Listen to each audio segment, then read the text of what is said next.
The task that you're charged with tonight has only happened 7 times in the college's history. And 2 of those people who have been part of this process of being appointed a trustee are here. And they become a really strong part of the college and really great leaders. And I really want to acknowledge that and respect that. And I would love to be a part of that as well.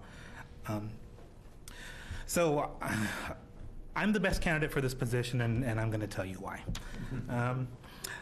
My dedication to the campus community, my knowledge of the campus community, and being a diverse member of the campus community. My commitment to this college remains absolute and unwavering.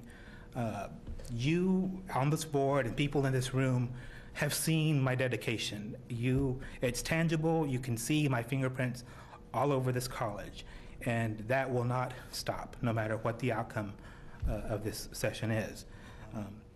I have also been part of student clubs and employee initiatives on campus.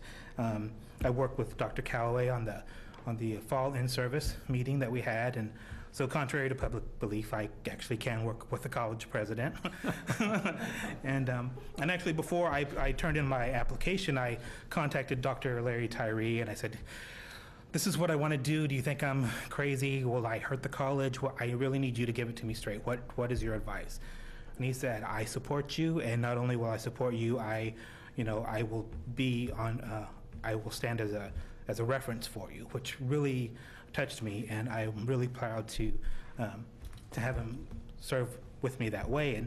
And I'm really dedicated that if I am chosen for this position, I will take advantage of that relationship that I have with him and kind of ask him to be my mentor in this process, because I really can't think of anyone who has been such a transformational figure in our college to have that kind of influence, on me and teach me the ropes, as well as the board here.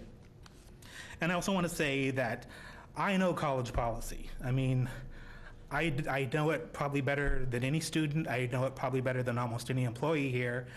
I know college policy, and you don't have to worry that I need to be caught up on that.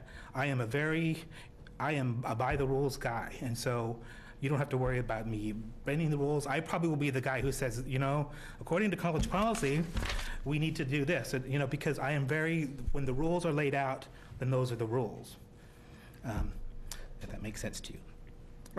Also, the other part is that, diversity. I mean, look at me. I am the diverse guy here. If you look out in the hallway, there's, pictures of trustee candidates and current, not candidates, trustee members and the president of the college. And I don't know if you guys know this, but students walk that hall all the time, and minority students especially kind of look at those pictures and we feel, that's not us, that's not me, that's not my picture there. So I just wanted to say that being openly gay, Hispanic, I am part of the working poor, I am a non-traditional student, I represent the diversity on this campus, and I can really bring that to the board, but not just be a board member who serves diverse populations. Part of the charge is to govern the entire college, and that means all the communities.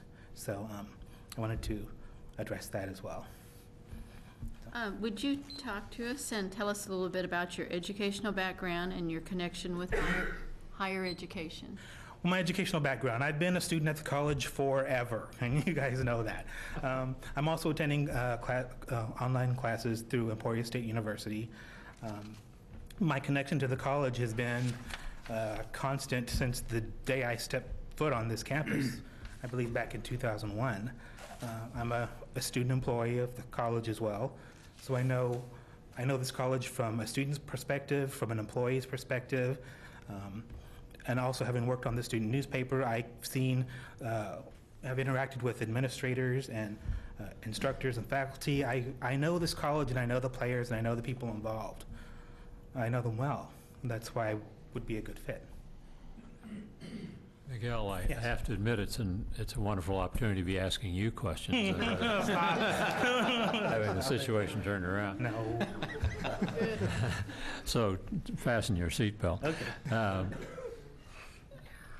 What is your understanding of the responsibilities of a board member, both as an individual and as a member of the group? You talked a little bit about, you understand you would be part of a group of trustees who make a decision as a group, but talk a little bit about what your individual responsibilities and then your responsibilities to the other members of the board would be.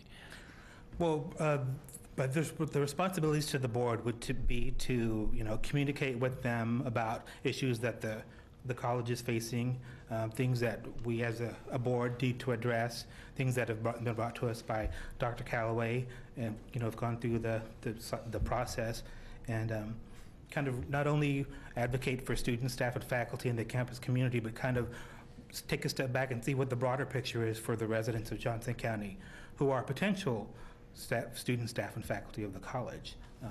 So that's always going to be my role, is to kind of take a step back and say, okay, how does this fit in the big picture? I'm kind of a strategic thinker that I need to see everything laid out and see how the pieces fit together. As an individual, I am very passionate about bringing communities that haven't been part of this college to the college. People who drive by and think, I can't go there, I'm too stupid, I don't belong, it's too expensive. I mean, I was that person for a long time. And if I can tell my story, if I can be a trustee and say, look, I can do this, you can do this. And that means not just being here on campus and saying those things. It means going out into the community, going to Kansas City, Missouri, going to Argentine, going to different parts of the county and the metro area and saying, look, this is a great college and this is why you should come here. I mean, I do that already in my community work, but it would be great to have a formalized relationship to do that with and be on behalf of the college. I mean, this is a really great opportunity to send a message to the county that, we are ready to embrace diversity from the top down. I mean, this is just a wonderful time in history to do it. And I know the college has been embracing diversity over the last couple of years, and this is just, all roads lead to this point. And that's why I'm here. Thank you. Miguel, what do you see as the top 3 issues facing the college over the next 5 years? The top 3 issues, well, first, I think the first issue is refocusing on credit and non-credit students. I mean, I think it's great that we have a museum and all this stuff on campus, but there's courses that students sign up for that get dropped, not because there aren't enough students in them, but because there isn't any space. So we can shift a lot of those online and open up some more online courses, but we also need some more physical space in classrooms. So that would be a good priority. Another priority would be, we need a new library, whether that's a renovated library or a brand new library. The library touches every single aspect of campus, from the administrators to the food workers on campus. There is no part of this college that doesn't go through the library, and that is a cornerstone of this campus, and we need to, and I know it's kind of a money hole to put money into a building that's not going to generate a lot of revenue, but the impact will ripple throughout the college and to the community. I mean, the community really uses the library there. Another issue I think that's going to come up is with the economy on the downturn, there's going to be a lot of people on the other side of the state who say, Johnson County's got a lot of money, and maybe we should band together and either legally or something try and get some of that money. And so that's where we need to assert our local control, and by doing that, we need to engage more of our local community, more of our local voices who can rise up and say, look, this is our college and we need these resources in our area. I mean, they serve our communities here.